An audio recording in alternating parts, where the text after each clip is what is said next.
ओम शांति।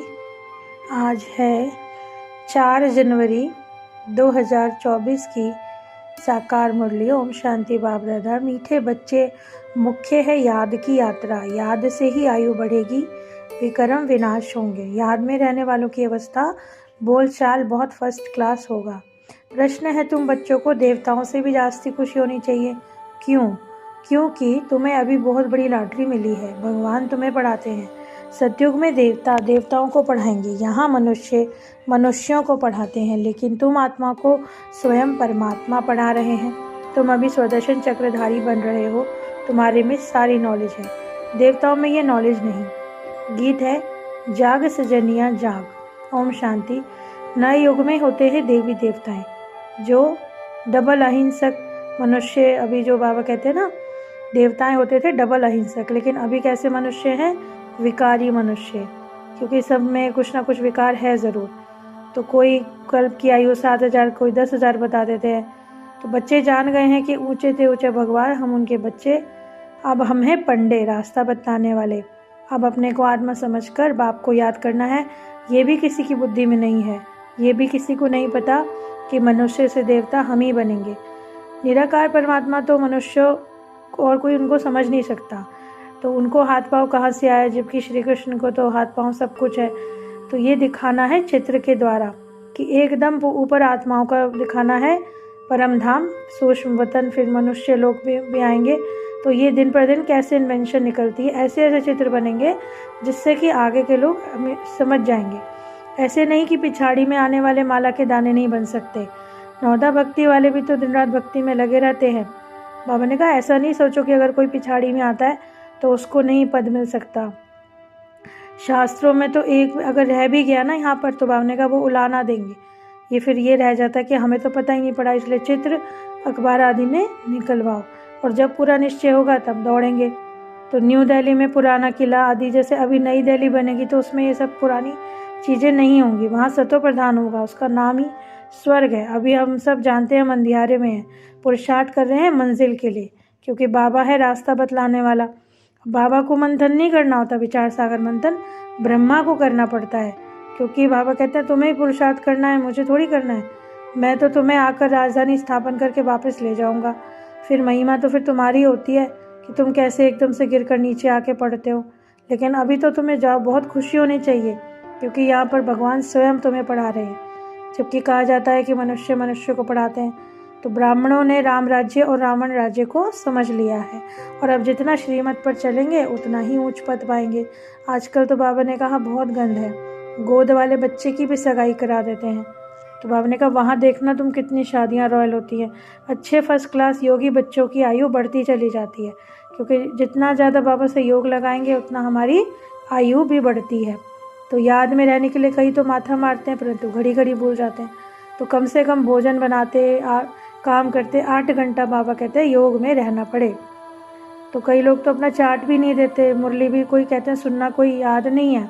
बच्चे लिख देते हैं बाबा याद में मुरली सुनी, तो बाबा बताते हैं कि ये इसको याद नहीं कहते, ये तो तुम्हारी पढ़ाई है।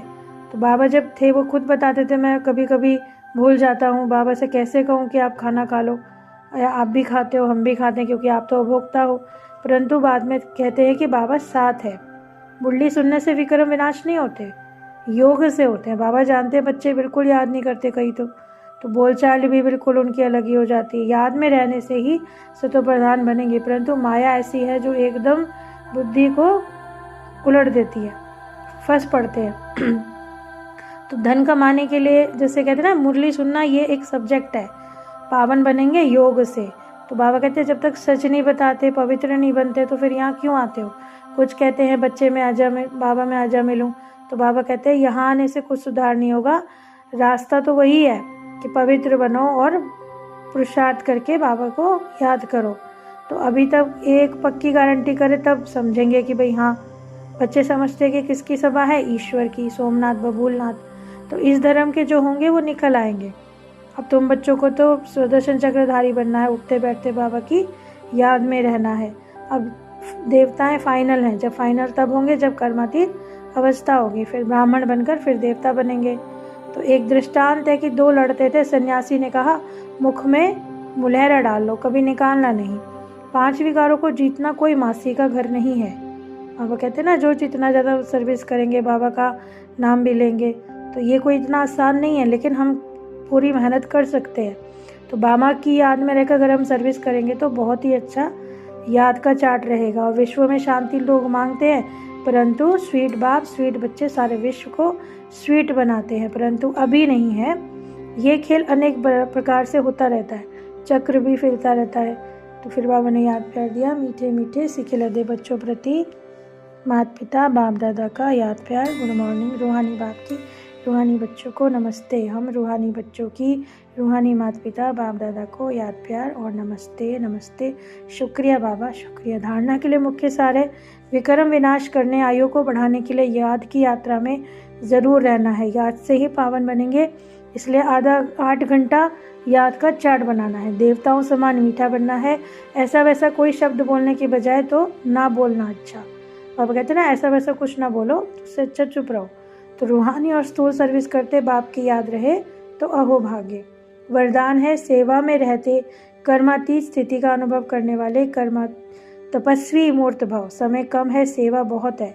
कईयों में स्वार्थ भी आ जाता है, क्योंकि माया नया नया रूप धारण करती है। इसीलिए मालिक होकर कर्मेंद्रियों से सेवा लो। एक बाबा दूसरा ना कोई, तभी कर्मातीत स्थिति के अनुभवी बनेंगे और तपस्वी मूर्त भी बनेंगे। स्लोगन है, कारण रूपी नेगेटिव को समाधान रूपी पॉजिटिव में बनाओ।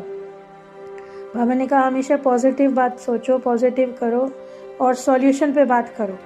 और फिर अव्यक्ति साइलेंस द्वारा डबल लाइट फरिश्ते स्थिति का अनुभव करो। फरिश्ता स्थिति का अनुभव करने के लिए किसी भी प्रकार के व्यर्थ और नेगेटिव बोल कर्म से मुक्त बनो। व्यर्थ और नेगेटिव यही बोझ सदा काल के लिए डीप साइलेंस का अनुभव नहीं होने देता। अब व्यर्थ बोझ से सदा हल्के रहकर डबल लाइट फरिश्ता बनो। तो बाबा की इतनी ज्ञानवर्धक मुरली के लिए बाबा का पद्मा पदम शुक्रिया। ओम शांति।